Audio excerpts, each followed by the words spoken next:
Welcome everybody to the seasonal diet, eating what our ancestors ate when they ate it, like we were evolved to do.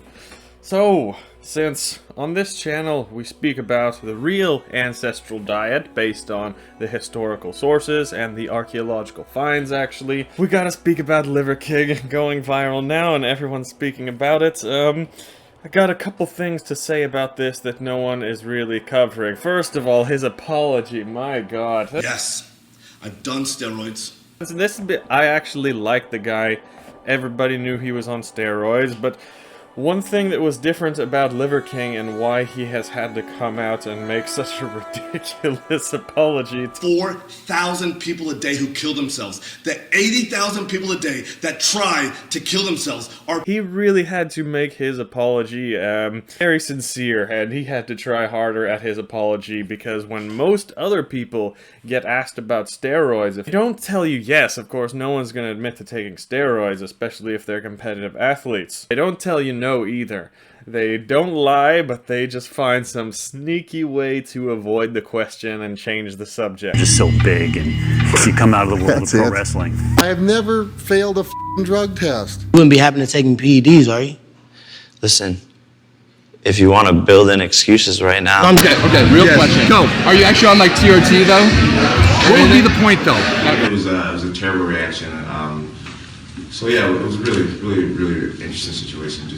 See, Liver King is the first guy who has ever come around that has completely denied steroid use, any PED use, and lied straight to hundreds of people's faces. I've done this stuff. I'm not going to do this stuff. What stuff?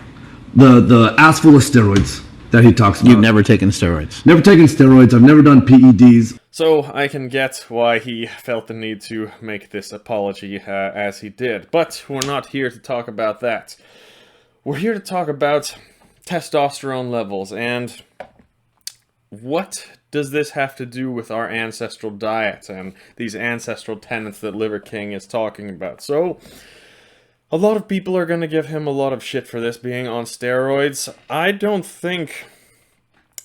First of all, I've never taken steroids because I'm a competitive athlete and that's illegal. And it's just, not only is it illegal and it can get you into a lot of trouble, but it is morally wrong. If you go into, especially like me, an MMA fight, if you're going into a match and you take steroids, okay, if two people agree to take steroids, that's one thing, okay? That's something else. But if two people agree that they're not going to take steroids, one guy goes into a match clean and the other guy comes into it juiced up. Not only is he a liar and a coward, but he is just a horrible human being. He cheated, and that is the worst thing that you can possibly do. So you might as well just bring a knife to the fight if you're gonna break rules like that. But for actual steroids and TRT and growth hormone and things like that, I actually don't have anything wrong with it. Although on this channel, I advocate for eating the exact same way that your ancestors have done for thousands and thousands of years, at the exact right time of year, the proper season to do these things. I believe that that is the best diet for us, and many others agree. So where do steroids fit into that? Okay, ancestors did not have steroids, okay? And that's why people are going to give Liver King a lot of shit for that, because he is claiming to eat this ancestral diet, but he's also pumping his ass full of, pharmaceutical-grade chemicals that our ancestors did not have access to. But I want to speak about one thing that no one has ever spoke about before. Testosterone levels have been plummeting lately. From what we know of, just since testosterone levels have been able to be measured by humans in the past few decades, testosterone levels have dropped by 20%. 50 years, testosterone has dropped by 50%. Most of the evidence points to that people 100 years ago had double the testosterone levels that we do today. So imagine what the testosterone levels were like 1,000 years ago in the Viking Age, where my main focus of history is. We're not able to test them because there is no preserved blood or anything like that we can actually test testosterone. But just from reading the stories, guys, my god, can you imagine how tested up they must have been, how juiced it would have been in the Viking Age. If testosterone levels were double 100 years ago, 1,000 years ago, it was probably 10 times what it is today.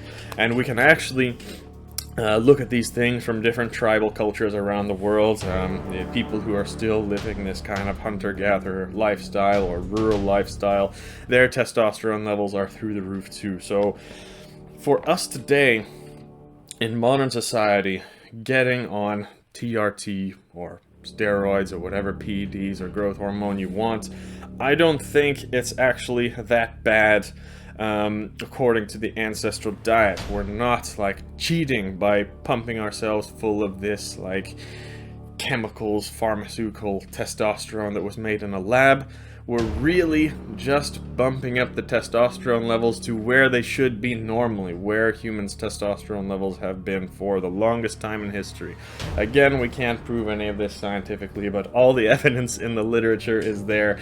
You can imagine how high the testosterone of ancient human beings would be. But of course, these things would have gone up and down with time.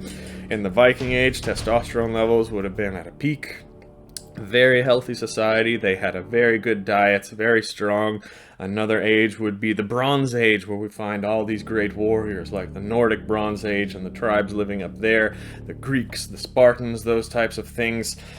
And then there takes little plummets and things in there. Sometimes in the Roman period they had a little couple decades where they were a bit soft, and the Dark Ages and like the late Middle Ages, people seem to be a bit soft. It all has to do with health and diet. Also sunshine plays a big role, so testosterone levels would have gone up and down like this, and then we get to about 100 years ago and it goes like that. So I think we're really just taking back the normal testosterone by getting on these supplements.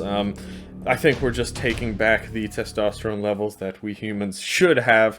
I'm not saying that we need to go back 1,000 years and start chopping each other's heads off with swords, but I think high testosterone is a very, very good thing to have. It doesn't mean that you are overly aggressive, it doesn't mean that you're an asshole, it doesn't mean that you want to kill people.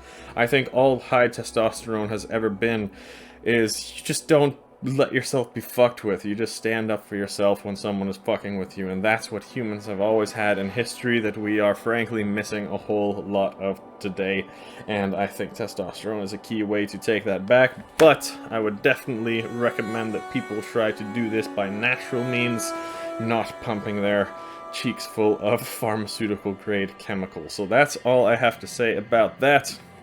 Again, don't condone it in any athletic activities where it has been agreed upon that you are not going to take these substances. If you are in non-tested, BJJ competitions, or if you're in powerlifting, non-tested, or strongman or bodybuilding, of course, have at it. But if you are going to compete in a sport where you both agree to the same rule set, you have to abide by those rules if you are an honorable person. So that's all I have to say for today.